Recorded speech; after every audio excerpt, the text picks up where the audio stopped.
The Lodge. It's my favorite because it's the heart of the world of what this story is, and it's also the heart of the Han Solo character, where he belongs, which is a tough, seedy bar with a lot of shady characters and that kind of cowboy feeling to it. Short episode is really a stage on which two of your most interesting characters will come together for the first time.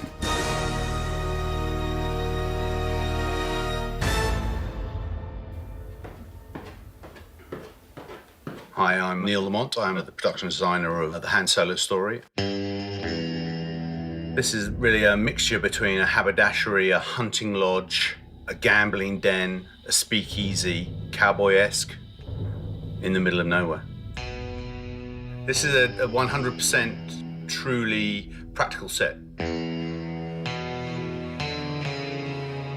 Massive inspiration for this is, of course, the cantina from episode 4. This part of the room is roughly the same size as the cantina. We looked at the size of the bar in the cantina. It was a must for us to not mimic, but we've certainly gone for that kind of similar space. That's a radio communicator that we've in fact borrowed from Rogue One. Cod Yoks, which is the native beast of burden here of this planet. Having referenced this kind of lodge, it's a very important part to have this kind of trophy presented in this fashion.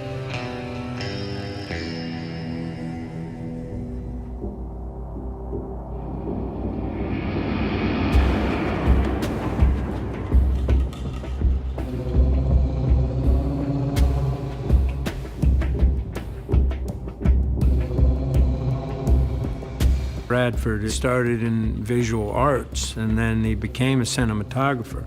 He's made it so beautiful, so aesthetically pleasing. I've definitely become the image maker that doesn't like or allow a lot of technology on set. They get in the way of me or an operator trying to invest in moving with characters in a particular way. So what we tried to do was design sets that allowed us to light from the set, with the set. So every practical that you actually see in this film is actually lighting the subject. When the character steps away from the lighting source, yep, they're gonna walk in the shadow, and it might be a little intense for the audience for a moment, but they'll eventually step back into the light. We need a ship. Usually you see a bunch of lights like hanging from places. And then, you know, you look on the screen later and you're like, wow, that's what that was doing. This is the first time where I walked on and I'm like, oh, this feels like life. This feels like I'm just living. Here we go. Hold the chat now, thank you. And then we dolly over to the other side. Sort of like what Ollie was doing before. Thanks, guys. This is the first time we've seen Sabak. It's gone through a large amount of development, coming up with the actual methodology of the game. Maybe you got anything in your hand you can be checking? Our graphic design team came up with the whole idea of the card game. Sabak is played by 8 people, so it became an 8-sided table. One for you, one for me, one for you, one for me. Each player gets dealt 2 cards. The object of the game is to get as close to 0 as possible. The red cards are worth like a negative number, and the green cards are positive numbers. So the dice get rolled again. Nothing matters there. So then at the end of every round, the last thing is that you roll the dice. If the dice pictures match, that means you have to discard your hand and get a new one, which keeps things pretty crazy when you're playing Sabak. What's that worth? That's the 8. That's the 8. And the one with the star is a 7, right? There you go, I just told you what I've got. Well, there we go. And it does work. It does actually work. Sabak? Sabak? Sabak. I've heard great things about Sabak.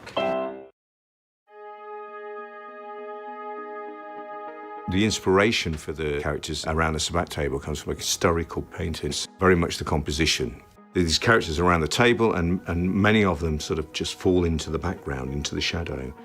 And so we maquetted. Essentially what we did was we took all of those paintings and we substituted the humans for aliens at the same proportions as a maquette and photographed that from exactly the same angle. And from that, the choices were made at the type of alien that should sit somewhere, and someone like this creature, for instance, is there because she occupies the same space.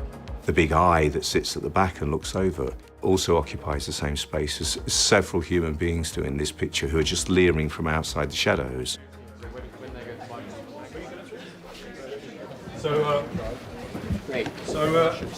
After all, so you can't see a thing, can you? Who's this the map?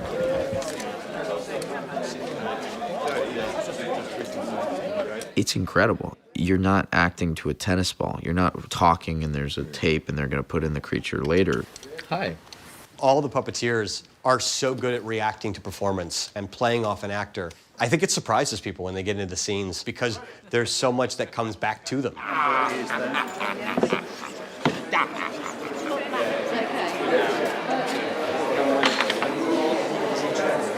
They designed these creatures in such detail. Like the skin looks and feels real. The way they move is incredible. Give us another one. I want peanuts and those fishy snacks. The creatures, I think, are probably the most exciting part. When the cameras are rolling, there's something very magical, and it just means you can rest that bit of your imagination and believe for a second that you're actually in a bar with all these creatures. There's a duck-billed creature that he starts to eat his cards and pieces go flying everywhere. I like that little bunny that Warwick Davis played that came up to me. Now you're gonna see him better, right on? There's an amazing six-eyed creature that sits next to Han at the table who has this amazing animatronic head. It was a perfect place for a character like this to play essentially a poker game. The ability to be able to look at anyone's cards at any one time. Eyes on your own hand. All of them. I see that one. Down. All of that just adds to the atmosphere of such a cool environment. Ready, and everybody's playing, looking at their cards, and action. I'll raise you however much this is. When we did the Sabacc game, I mean, that's one of the things that's become a part of Star Wars lore. You might want to quit while you're ahead. You might want to quit while you're behind. It's also fun because I think a lot of people are going to go into that scene expecting Han wins the Millennium Falcon from Lando. My ship against your ship. Particularly in the saga, where people feel they know what happened. Straight staves. You want them to see it in a different way. You want there to be wrinkles. Pure Sabacc. And that's where it can be new and alive. So you thought you understood how it happened, and then suddenly it happens a little differently.